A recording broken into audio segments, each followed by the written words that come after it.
zero, got God in the plan, yo. Now I'm counting blessings, God, wealth in my hand. Used to dream small, now the mindset grand. Now I move like a boss, not a flash in the gram. It's a squad, not a clique, it's a mission with a vision. We building 7 figures, not just flexing for attention. Faith in the grind, purpose in the hustle. I don't chase cash, I attract it through muscle.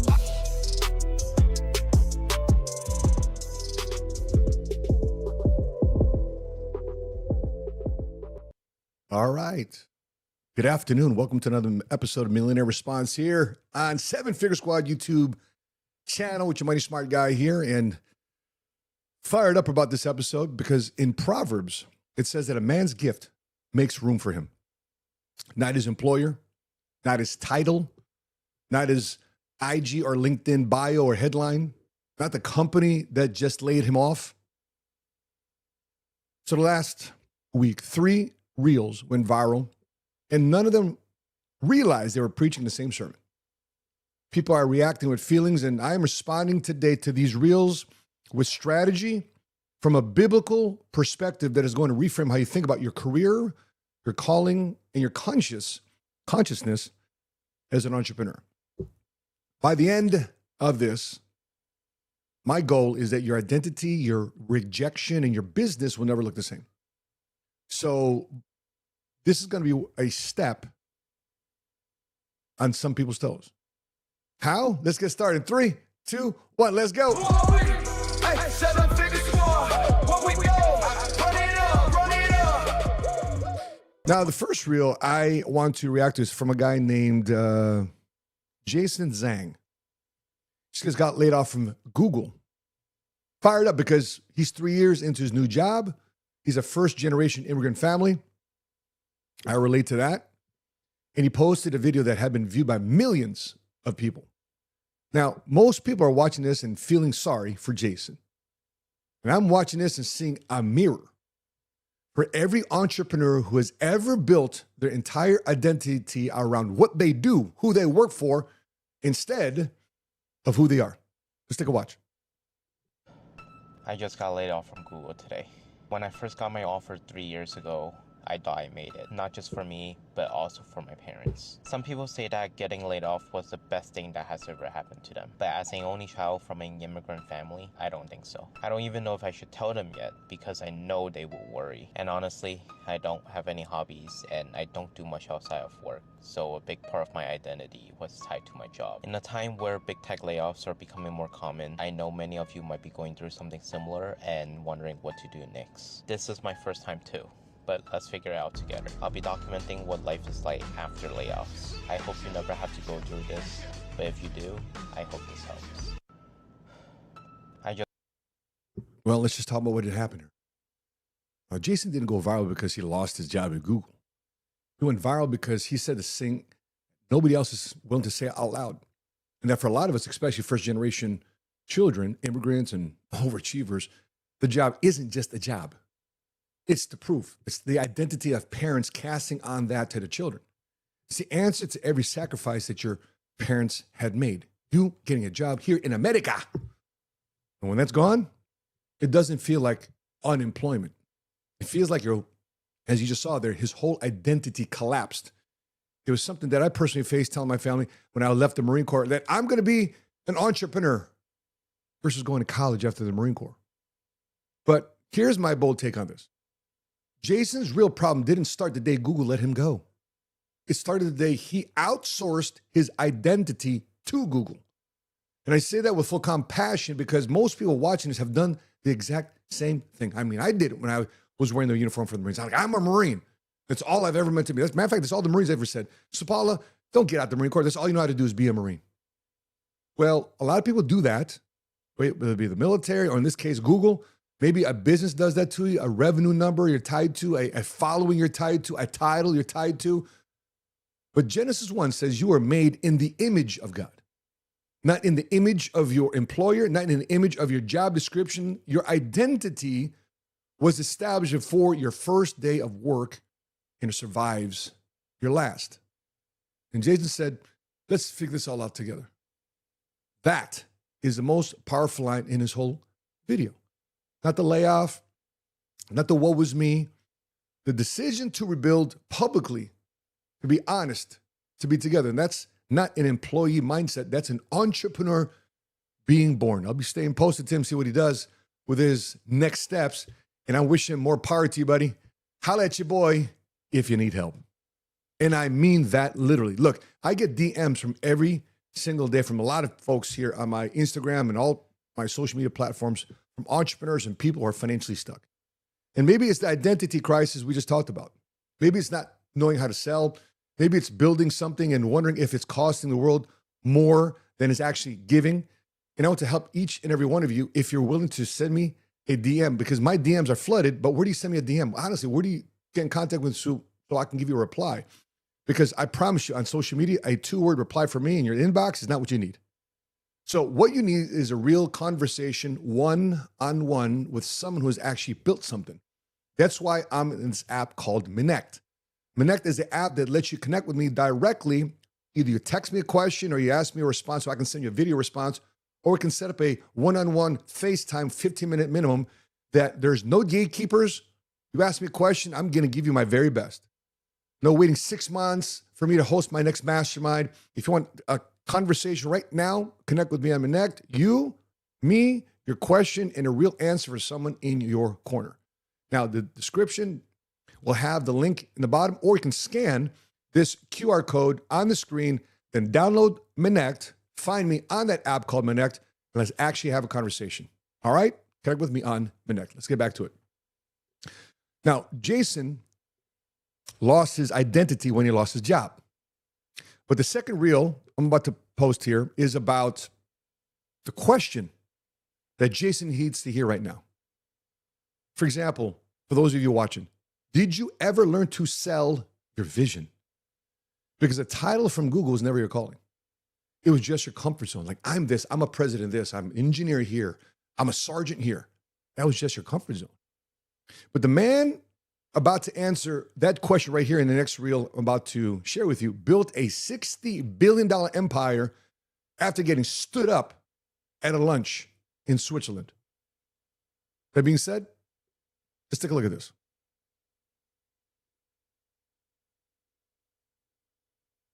Where's the sound?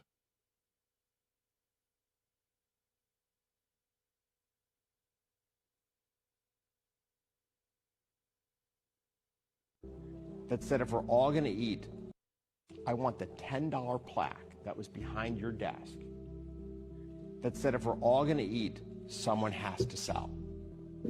Because when I was like 20 years old, looked at that plaque, it was like a wake-up moment. Like, of all the things that this man could have around him, he's got like this cheesy $10 plaque that says, if we're all going to eat, someone has to sell. And it speaks to the importance of what it takes to build a business. You're always selling. You're selling to candidates, you're selling to vendors, you're selling to counterparties, you're selling to customers. And you just have to get comfortable with the fact that if you're always selling, you know what you're gonna hear a lot? No. Not gonna do that, not interested, no interest. You know, in 1994, I was in Switzerland. We'd had a rough year in 94. We lost about 4% of our capital in 94. It was one of our only losing years in the history of the firm. And I'm in Switzerland. I mean, it was a rough day. My lunch, I sat down at lunch. This person sits down. Oh, you're not John Griffin. No, I'm Ken Griffin. He goes, oh, I thought you were John Griffin from Fenchurch, the firm. He goes, I got to go. I'm like, great. I flew all the way to Switzerland for my lunch date to get up and leave the table. And then around 3 or 4 in the afternoon, I was with another Swiss banker, and we're in his office was like almost the square footage of the stage. Beautiful furniture. He goes, do you mind if I smoke? He takes out a big cigar. He's smoking this cigar, and we're talking for about 45 minutes. Such a pity that such a bright young man so picked the wrong career. Like, well, that's the most graceful no I've gotten today. But you just have to tolerate, you're going to hear no a lot. But you need to become accustomed to having to market your ideas and market what you represent and what you stand for.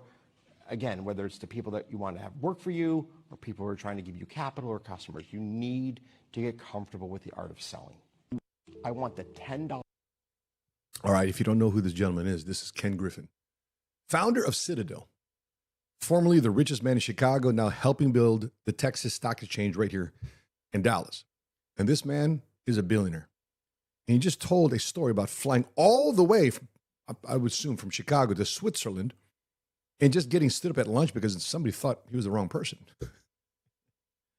Think about that. Same day, though, a Swiss banker smoked a cigar with him for 45 minutes and told him what a pity that such a bright young man picked the wrong career.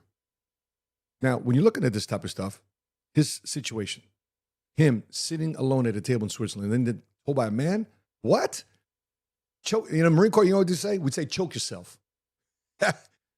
Most people would have caught the next flight home, tail between their legs, and question everything that they were building. You know what Ken Griffin did? He stayed. He kept selling. And by the way, he talked about all the people you needed to sell. To me, the most important person you need to sell is you. You got to be unshakable with your vision and what you're doing. And he's talking about this $10 plaque because it stated that if we're all going to eat, somebody's got to sell. We got a company, somebody's got to sell this product, this service, this widget. You see, this video here, I don't think is a motivational type of conversation. This is a mandate. And here's where your faith comes is your most competitive advantage. Because in Proverbs chapter 24, verse 16, it says, the righteous man falls 7 times and rises again. It does not say falls once and questions his calling. Jesus himself was the greatest salesman who ever lived. People today are still selling his product, everlasting life. He sold 12 ordinary men on a vision so compelling that they gave everything up to follow it. They didn't care about salary, no equity, no benefits package. Just had a calling so clear that rejection could not kill, not even death could kill it. Here's my controversial take that nobody in the entrepreneur space wants to say out loud many, many times. That most entrepreneurs don't fail because their product is bad. They fail because they never got comfortable being told no. Some of you guys post a video, doesn't get any views, you stop doing it.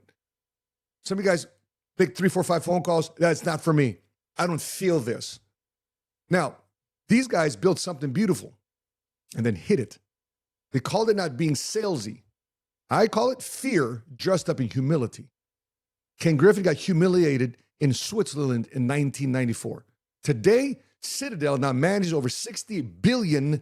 The nose didn't stop him. The nose trained him. So let me ask you directly. How many no's have you collected this week? Because if the answer is 0 or 1 or 3 or 5 or 10, that's it? You're not selling. You're hiding. And speaking of cigars, you remember that Swiss banker who spent 45 minutes smoking a cigar with Ken Griffin telling him he picked the wrong career? That man had no idea he was sitting across from a $60 billion empire that hadn't been built yet. The cigar was right. His judgment was dead wrong. Which brings me to this. On May 14th in Frisco, Texas, I'm hosting an event called Cigars, Wealth, and Whiskey, an upscale mastermind experience and networking event called Cigars, Wealth, and Whiskey at Industrial Cigar Company, the official lounge for Cigars, Wealth, and Whiskey for high-achieving entrepreneurs, kingdom builders who measure success in impact, not just how much money they make. Premium cigars, world-class whiskey, and conversations in that room that will have you thinking for months. I promise you, no scammy pitches. We're not pitching from the front. We're not selling any nothing. No forced small talk. Just growth-minded people in a curated, powerful environment doing exactly what we talked about today, which is building with conscience, which is building with community. And I encourage you, spots are always limited. The first thing that we sold was our elite dinner tickets. The last couple times we've done this, the first tickets that were sold out was our elite dinner tickets. And May 14th goes fast every single time. Link is in the description, the video description, or scan this QR code here on the side. Cigars, Wealth, and Whiskey. And unlike that Swiss banker, the cigars in our room are lit for the right reasons. All right, back to the hard truth about capitalism here. Ken Griffin just mastered the art of selling. Check, roger that. But the third reel I'm about to show you, I'm reacting today, asks the harder question that every entrepreneur needs to sit with. What are you selling?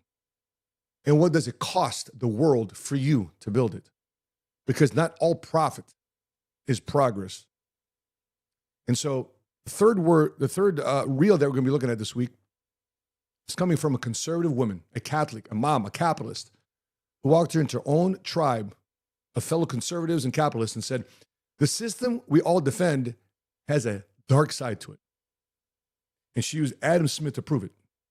And as we watch this, I agree with her completely. And I want to add what I think is the entrepreneurial solution that she's pointing toward but doesn't name. Let's take a look at this.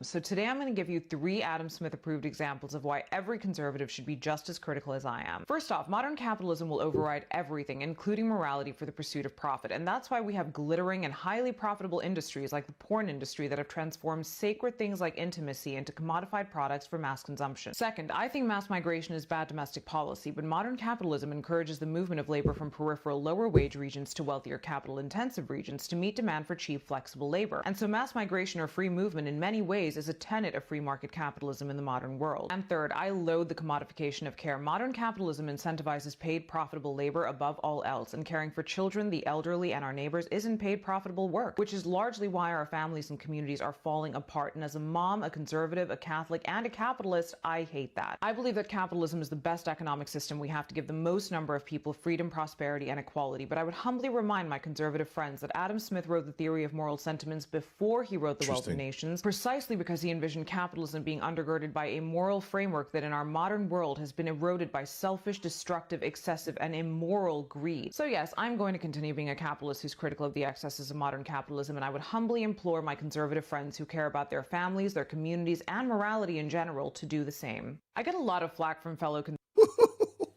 It was cooking. Okay. Listen, I need you to understand how rare and brave that take is. She's told her own side. The system we champion has eaten the things we love. And she's right. Adam Smith wrote the theory of moral sentiments first before he ever mapped out free markets. He established that human beings are guided by empathy, by conscious and moral duty. And the Wealth of Nations was never meant to operate without that foundation. A lot of us just forgot that part.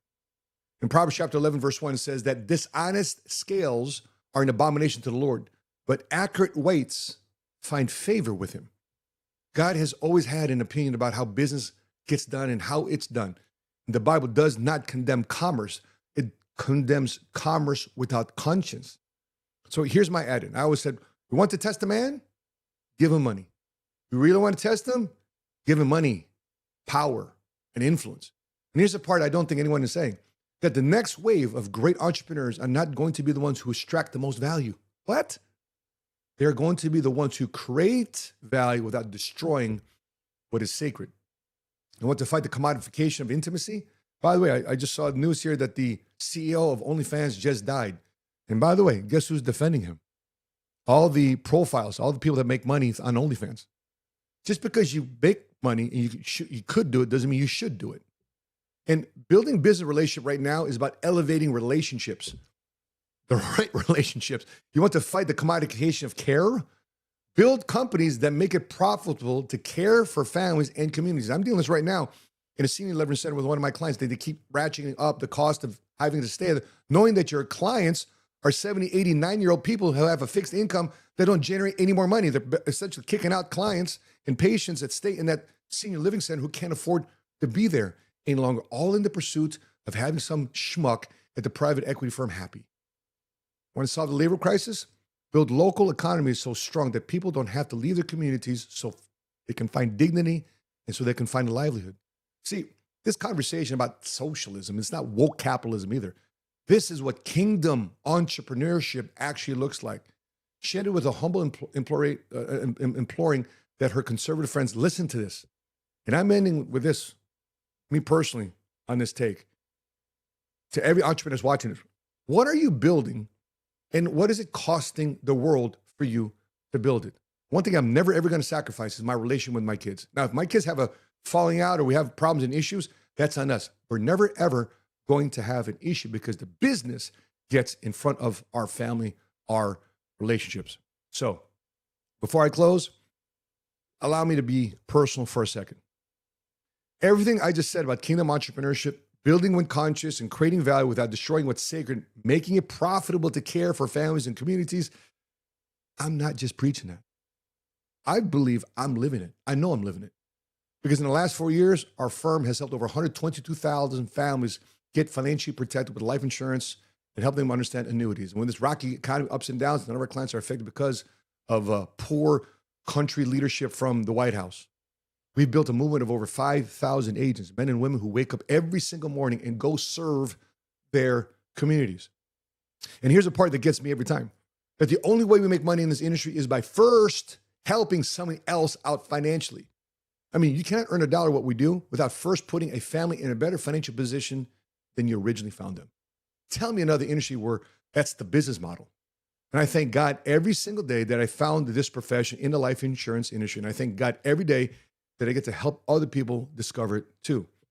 Look, if you're anything like what we talked about today and it resembled and resonated with you, the identity part, the calling part, the idea of building something that actually serves people, and you're sitting there or watching this wondering if you're doing something that's really impactful, aligned with all of that, I just want you to know there are people out here doing kingdom work in the marketplace every single day, and there is a room for more of them. If that's stirring something in you, you already know how to find me. I'm easy to find.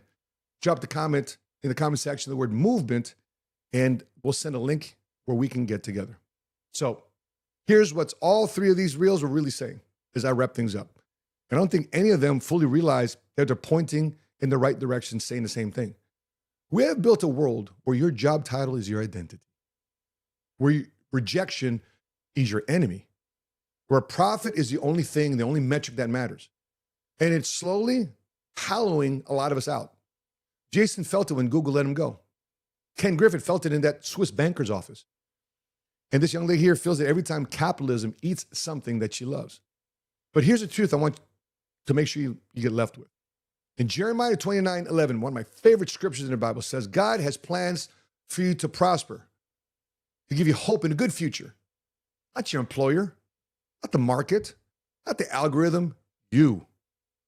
The version of you that existed before the title, because in Jeremiah, God says he knew you in your mother's womb.